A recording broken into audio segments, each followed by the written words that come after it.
What's up, agents, and welcome back to another Division video where I am trying your builds from the comments. So please put a build down below in the comments and I'll be sure to try it out. I got this one the other day and I thought I've definitely got to try this. I've not used this set in such a long time. From Doom Guy Dad, he said good build, simple and works. Love. Well, big love to you as well, mate. Thank you for commenting. I got mine with Shocker Punch, True Patriot, Fenris with Obliterate and about 1.6 million armor, shield and reviver. So I put it together. I'm going to try it out. I've not used True Patriot in ages. I guess that he is running 3 blues. My gear has opted me to run with just 2 unless I've got one. Oh, actually I could do exactly the same. So let's do that. I'm a big fan of 2 blues. I always like it, but oh, hang on, he must be running more. That's only 1.3. All right. Well, let's keep going. 1.5. Well, this is a lot more blues than I normally run, but let's do it. 1.7. We're over. So what I am going to do, I'm going to go backwards one. I'm going to go with this. And we're going to change that back to weapon damage. That's what we're going to try out. Yeah, 1.5 is enough for me because if we look at the defense stats, we're obviously over a little bit. Yeah, 1.5. We rounded up. Let's round up. That's fine. We're good. That's what we're going to go with. Let's get ourselves down to the easiest example mission in the game, Lincoln Memorial. And we're going to give it a go. While we wait, consider following me on X or joining my community Discord. All the links are in the description. We'll take off the directives because we don't want to hinder ourselves in trying it out. Then Elmo loaded up with 91 bullets in the mag. Holy smokes.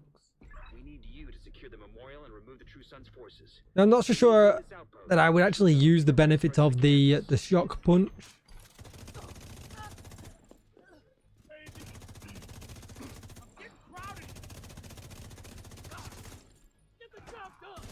I'm reloading too much. Not used to having so many in the mag. We squeeze through here.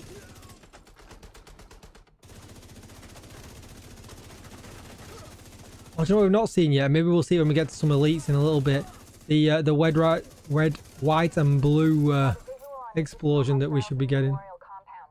They're moving south. There's a gate between you. It looks closed from here. Agent, you'll need to find a way to open that gate.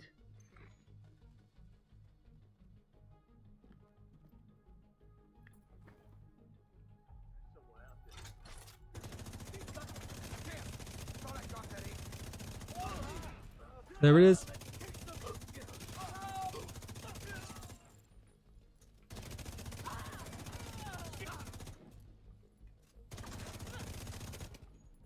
Pop. And he shocked everyone around him. I forgot he did that.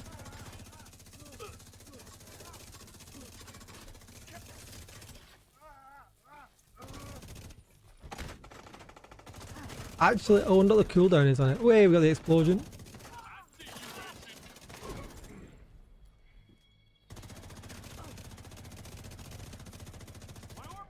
Oh, hiding, please.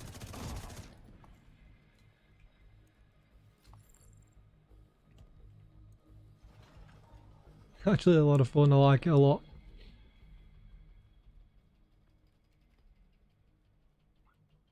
Alright, we'll do this last section and then we'll run over the build and probably one change that I think I would make.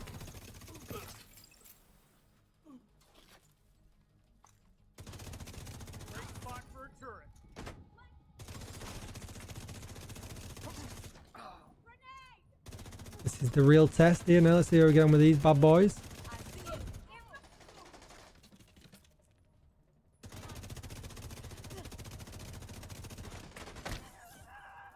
I love having the option to do that now. I don't really ever use the shot punch apart from on Boomer. Where you think you're going?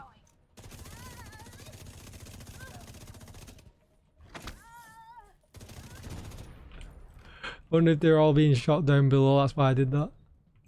There's no hiding from us.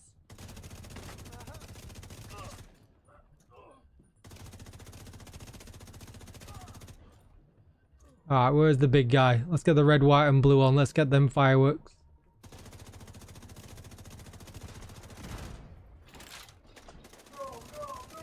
All clear. Hey, and it's a nice finish. All clear. Right, so let's take a look at the build, how I put it together. Hopefully Doom Guy will let us know if it was the same or not.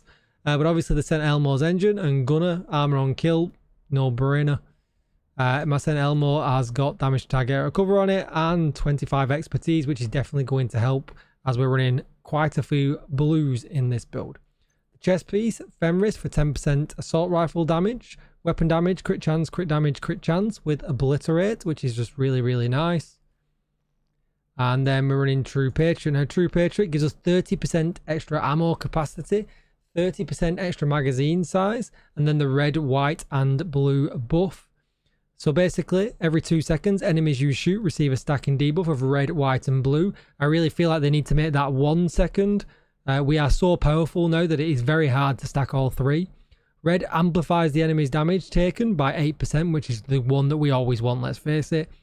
White, shooting the enemy, repairs the attacking agent's armor by 2% once every second. That needs to be higher in my opinion if they give this a buff. You know, let's get it down to 1 second. Let's get this 2% to maybe 4 or 6. And then blue decreases the enemy's damage dealt 8. I mean, that could stay the same. Full flag, enemies that die while under the effect of all 3 debuffs create a 5-meter explosion. Make it 10, come on. Dealing damage equal to the total health and armor. Explosion damage reduced on named enemy deaths. So I went with armor, crit chance on the mask. On the backpack, armor, crit chance. Oh, there we go. We do get some buffs. So we get 8 to 12% for the extra damage with the backpack. White is 2 to 3. Blue is 8 to 12. Yeah, I mean, let's get this buff up, this red one up, this white one up. And then on the gloves, armor and crit damage. On the knees, weapon damage, crit chance. And then we get the shocker punch holster, which is good for fun. You saw I had a bit of fun with it. But if I was going to change something, this is what I would change. Just to go over the talent very quickly, when we've got it equipped, the stun received by the agent's shock status will be reduced by 50%. So if you can get shot by shocked, doesn't matter too much, it gets over with very quick. But it gives us 100% melee damage to shield. Using the St. Elmo engine with the holster gives it 100% extra melee damage and will make the next melee attack apply shock to the target.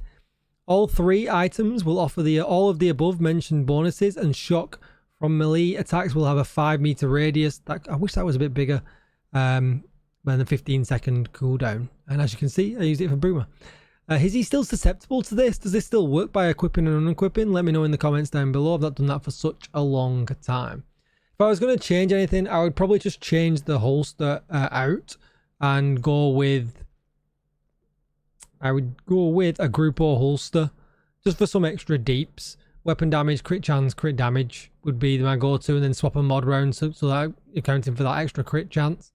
But the build's solid, and it's nice to use True Patriot, and I really hope at some point in the future it gets a buff. You never know. We're about to watch the TU22 presentation. This video is going to come out after that, so it might already have been told that it's getting a buff. Who knows? We'll see. But that's going to be it for the video. If you wanted to look at the stats for this, 60 crit chance on the nail, 89% critical hit damage, 75% headshot damage. Actually, a little bit amendment to that. It's actually 60% crit chance on the nail, but 113% critical hit damage and 75% headshot damage. My mods were wrong in the mask. That should be a crit damage mod, and the backpack should be a crit damage mod, giving you exactly 60%. But yeah, that's really, really nice. And if we wanted to change it around again, this is what I was messing with before I made the video, we would pop this in, but now we're going to be over crit chance cap. But I believe we can flip this one out of the chest piece. And if we put this to critical hit damage, nope.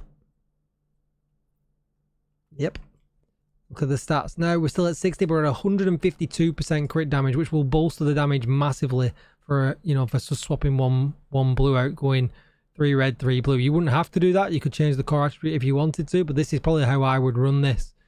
So just to recap, the mask, armor, crit chance, crit damage. Backpack, armor, crit chance, crit damage. Gloves, armor, crit damage. Knees, weapon damage, crit chance. holster with the Grupo, crit damage for the Grupo brand set bonus, crit chance, crit damage, and Fenris chest with weapon damage, crit chance, crit damage, and obliterate. Really, really nice build. Thank you, Doom Guy. I really appreciate it. Don't forget to like, share, comment, and subscribe. And I'll see you in the next one. Thanks for watching. Bye-bye.